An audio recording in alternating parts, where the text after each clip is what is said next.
Although witches have always been a part of children's fables, especially on Halloween, there have been many actual people throughout history that were executed after being accused of witchcraft. Most of the accused were innocent people who were murdered due to their physical or mental differences during the medieval and Renaissance periods. However, a handful actually confessed to being evil people. No one could disprove their confessions, and no one wanted to do so, for that could mean being accused of witchcraft themselves, so they wasted no time in killing them. Here we look at 5 notorious witches from medieval and Renaissance periods. Hit those lights, sit back, and enjoy. Agnes Waterhouse. In 1566, Agnes Waterhouse was the first woman to be executed in England for witchcraft. Her trial set the precedent for many other women who were accused of witchcraft under dubious circumstances, and who ultimately met the same fate as Agnes. Agnes's journey into witchcraft started when her sister Elizabeth Frances gave her a white-spotted cat named Satan in exchange for a cake. The cat had previously belonged to Mother Eve, the sister's grandmother, who had taught Elizabeth witchcraft when she was 12 years old. Elizabeth told Agnes the cat would do anything for her in exchange for a drop of blood. Agnes first instructed the cat to kill one of her pigs just to test his skills, and when he obliged, she decided to get him to kill her neighbour's cows and geese, in revenge for a dispute they had. The cat supposedly lived in a pot lined with wool, but one day Agnes needed the pot for another use, so she allegedly turned the cat into a toad. Suspicion soon fell on Agnes, as news of her cat-turned-toad circulated, and she was arrested along with her sister Elizabeth and her 18-year-old daughter. All 3 of them were accused of witchcraft, and it was the testimonies of her daughter and sister that ultimately helped to convict her. Agnes denied that she ever killed anyone using witchcraft, but was put on trial in Chelmsford, Essex in England, for using witchcraft to cause illness to William Fane, who died on the 1st of November 1565. During the trial, the most damning evidence against her came from her 12-year-old neighbour Agnes Brown, who testified that Agnes turned Satan into a black-horned dog with a face like an ape, a chain and a silver whistle around his neck. The child claimed the dog tried to kill her with a knife, and when she asked him who his master was, he indicated it was Waterhouse. The existence of the dog was also backed up by Joanne, Agnes's daughter, and this was enough to convict Agnes. And on the 29th of July, 1566, just 2 days after the trial ended, she was executed. Before her death, it's claimed she repented and asked for forgiveness from God, and also confessed that she did send the cat Satan to hurt and damage the goods of her neighbours. Walpurgis Mannen. In the 1500s, Walpurgis Mannen had worked as a midwife in the city of Dillingen, Germany, for nearly 20 years. But when an unsure amount of babies died, she was arrested and accused of witchcraft. During her interrogation, which would have included torture, she made a series of startling confessions. She claimed that in 1556, when she was newly widowed, she arranged to meet a male co-worker at her cottage, but instead of the man, a demon arrived instead, and after they had a lustful night, he had promised her to save her from poverty. At this point, she made a pact with the demon, who she called Federalin, and he arranged for her to meet the real devil. At the meeting, they all drank wine and ate roasted babies, and she was given a deadly ointment. She later confessed to murdering 40 babies during her work as a midwife, either by applying the ointment or putting pressure on their foreheads before sucking out their blood. She also admitted to killing children and animals using the same method, who she would eat along with other witches and use their hair for sorcery. Walpurga was sentenced to death and her property was confiscated. Prior to her death, she was paraded through the city and stopped 5 times en route to her execution site to receive excruciating amounts of torture. What was left of her body at the final destination was burned at the stake. Her ashes were dumped in a nearby stream. Angela Telepath. Angela Telepath was supposedly the first person to have ever been put to death for witchcraft during the medieval ages. She was described as a noble woman from France who followed Catholicism. which at the time was deemed a heretical religion by the Catholic Church.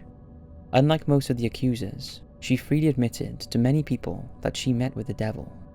At the age of 56, she was arrested after her neighbour reported her to the authorities, and she confessed all. She claimed that she had been visited by the devil every night for the past 2 years, and their lustful encounters had resulted in a pregnancy, and that she had given birth to a flesh-eating monster with a wolf's head and a serpent's tail, whose food consisted of babies and young children. In order to feed her child, she had to kidnap and kill children, and on occasions exhume newly dead children from their graves. But despite her devotion to the child, one night he disappeared. She was held responsible for the many children who had disappeared over the previous couple of years, and was sentenced to death. She was burned at the stake in 1275. Nowadays, however, doubt has been cast on the accuracy of this story, since there is no mention of her trial in French records of the time. And witchcraft was not a crime in 1275. In the 15th century chronicle from which her story originates, it is now considered spurious. But until it can be proven that she never existed, her story will remain in our historical witchcraft accounts. Matushka Francesco. The trial of the Italian cunning woman Matushka Francesco in 1428 is one of the best documented early 15th century witch trials, and was a turning point for many ordinary healers whose activities were now thought to be an act of sorcery. A cunning woman was the term given to a herbal healer or practitioner of magic, and Francesco was a popular cunning woman in her community. She performed counter magic for people who thought they had been bewitched or cursed, and also treated women that were abused by their husbands and wanted to avoid pregnancy. Her clientele were predominantly female. Amongst her potions was a drink made from the ashes of a female mule's hoof mixed with wine that she claimed was a contraceptive. However, in her small village in Italy, the witch hysteria was unfolding, and the townsfolk began accusing her of witchcraft. This was fueled by a recent visit from a fierce witch hater, after which the town adopted a new and stricter law against witchcraft. Francesco's trial was held at the court of malefactors of Todi, and initially the offences to which she confessed were just the ordinary activities of a cunning woman. However, towards the end of her interrogation, probably under threat of torture, she began to admit to some truly wicked activities. These included sucking the blood out of babies, making an ointment out of their fat, calling up a demon in the form of a goat, and flying to a witch gathering at a walnut tree in Benevento. After these bizarre and most likely untrue admissions, she was found guilty of witchcraft and sentenced to death. On March the 20th, 1428, Francesco's hands were tied behind her back, and she was placed on the back of a donkey, taken to the place of execution, and burned alive at the stake. Ursula Kemp. Much like Francesco, Ursula Kemp was a cunning woman who lived in Essex, England. She was also a midwife, and many townsfolk relied on her to deliver their babies and heal their ailments. But when her cures didn't work, her friends, neighbours, and even her own son turned on her and accused her of being a witch. She was also accused of and confessed using familiars to kill and bring sickness to people. Familiars were believed to be the supernatural entities that assisted witches in the practice of magic. At her trial, held in Chelmsford in 1582, several of her friends testified against her and accused her of causing the deaths of Edna Stratton, as well as 2 children, Joanne Thurlow and Elizabeth Leatherdale. Joanne's mother claimed she asked Kemp to cure her sick son Davy, and after Kemp administered a potion, he temporarily recovered, but later became ill again. Thurlow argued with Kemp, accusing her of causing her son's illness. She also blamed her for having her own lameness, and the death of her baby daughter, Joanne, who fell from her cradle and died of a broken neck. Another neighbour, Alice Leatherdale, testified that when she refused to give Kemp some scouring sand, Kemp cursed her daughter Elizabeth, and the girl later died. The final nail in the coffin for Kemp came from Justice Brian Darcy, who claimed that Kemp made a full confession to him in private, and admitted she performed healing services to neighbours after learning the trade from a cunning woman 10 years previously.